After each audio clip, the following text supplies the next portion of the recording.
जय श्री राम। सनातन ज्ञान की गंगा में आप सभी सुधीजनों का पुनः हार्दिक अभिनंदन है। क्या भगवान हमारे द्वारा चढ़ाए गए भोग को ग्रहण करते हैं, खाते हैं? यदि खाते हैं तो वस्तु समाप्त क्यों नहीं हो जाती, कम क्यों नहीं हो जाती, घट क्यों नहीं जाती? और यदि नहीं खाते हैं तो भोग लगाया ही क्यों जाता है?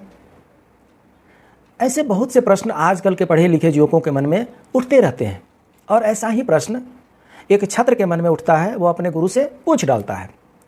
गुरु जी संस्कृत पढ़ा रहे होते हैं और उसी बीच में ये साथ छात्र पूछता है कि क्या भगवान हमारे द्वारा चढ़ाए गए भोग को खाते हैं? यदि खाते हैं तो वो भोग कम क्यों नहीं हो जाता, समाप्त क्यों नहीं हो जाता? और यदि नहीं खाते तो भोग लगाया ही क्यों जाता है?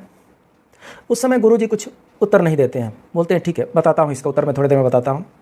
अपना जो चैप्टर होता है उस चैप्टर को पढ़ा लेते हैं और चैप्टर पढ़ाने के बाद से अंत में वो एक श्लोक देते हैं बच्चों को याद करने के लिए कि बच्चों ये श्लोक 1 घंटा का टाइम देता हूँ, आप लोग याद कर लेना। जो श्लोक है भगवान विष्णु का है, आप भी सुन लीजिए।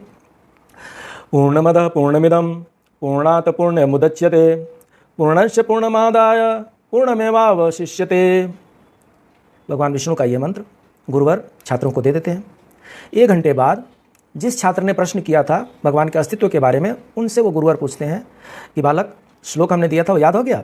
बोला हाँ गुरु जी, पूरा याद हो गया है। बोला सुना दो। छात्र कंठस्थ करके वो पूरा श्लोक सुना देता अच्छी तरीके से। गुरु जी ऐसे गर्दन हिलाते हैं। छात्र बोलता है आप चाहें तो पुस्तक में देख सकते हैं, मैंने कंठस्थ कर लिया और मैं शुद्ध शुद्ध सुना रहा हूँ आपको। गुरु जी कहते हैं ठीक है, अपना पुस्तक दिखा दीजिए। वो पुस्तक दिखाते हैं, पुस्तक में लिखा हुआ है। बोला ठीक है, पुस्तक में से देख करके पढ़ दीजिए आप। पुस्तक में से वो देखते रहते हैं और वो याद किया हुआ है लड़का, वो सुनाता है वो पूरा श्लोक को। गुरुवर पूछते हैं हे बालक ये बताओ, पुस्तक में जो श्लोक है वो तो पुस्तक में अभी भी है, आपको कैसे याद हो गया? ये तो पुस्तक से हटा ही नहीं, आपके दिमाग में गया ही नहीं, कैसे याद हो गया? छात्र के पास कुछ उत्तर नहीं रहता है। गुरुवर बताते हैं हे छात्र, हे शिष्य, पुस्तक में जो श्लोक लिखा हुआ है स्थूल रूप में है, फिजिकल फॉर्म में है, और वहाँ से देख करके आपने जो याद कर लिया, कंठस्थ कर लिया, वो आपने सूक्ष्म रूप में ग्रहण कर लिया, आपके दिमाग में प्रिंट हो गया। वो पुस्तक में स्थूल रूप की विद्या जो है आपके दिमाग में सूक्ष्म रूप में प्रवेश कर गया और उसको आपने कंठस्थ कर लिया। ठीक इसी तरीके से भगवान के पास जब प्रसाद चढ़ाया जाता है, भोग लगाया जाता है, तो भगवान उसमें से सूक्ष्म रूप में ग्रहण कर लेते हैं। स्थूल रूप में वो वस्तु वैसे ही पड़ी रहती है, उसमें कोई कमी नहीं दिखती है। वैसे ही जैसे कि पुस्तक में से आपने श्लोक याद कर लिया, पुस्तक में से श्लोक खत्म हो गया क्या? नहीं। मिट गया क्या? नहीं। फट गया क्या? नहीं। उड़ गया क्या? नहीं। पुस्तक में ज्यों का त्यों है, परंतु आपको याद तो हो गया ना, क्योंकि स्थूल रूप में जो विद्या थी वो सूक्ष्म रूप में आपके दिमाग में आ गई है। इसी तरीके से भगवान भी जब भोग लगाया जाता है तो उस भोग को सूक्ष्म रूप में ग्रहण कर लेते हैं और स्थूल रूप में वो वस्तुएं हम सबको उतनी ही जान पड़ती हैं। इस उत्तर से छात्र संतुष्ट था। शिष्य जो था उसको समझ में आ गया था भगवान के अस्तित्व के बारे में।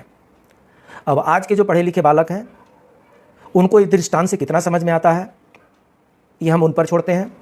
और मुझे लगता है कि जितने लोग आज के दिन में तर्क कुतर्क करते हैं भगवान के अस्तित्व के बारे में, उनको सटीक आंसर इसमें मिल गया है। भौतिक रूप में कुछ चीज़ें होती हैं और इंटेलेक्चुअल रूप में कुछ चीज़ें होती हैं, फिजिकल फॉर्म में कुछ चीज़ें होती हैं, मेंटल रूप में कुछ चीज़ें होती हैं। भगवान को जब हम भोग लगाते हैं स्थूल रूप में होती है, उसको भगवान सूक्ष्म रूप में ग्रहण कर लेते हैं और इस तरीके से उस वस्तु में किसी प्रकार की कोई कमी नहीं आती है और उस स्थूल रूप के पास वस्तु को पुनः हम प्रसाद के रूप में ग्रहण कर लेते हैं और भगवान का आशीर्वाद उसमें निहित होता है। आज की चर्चा सिर्फ इतना ही, फिर मिलते हैं, तब तक के लिए जय श्री राम।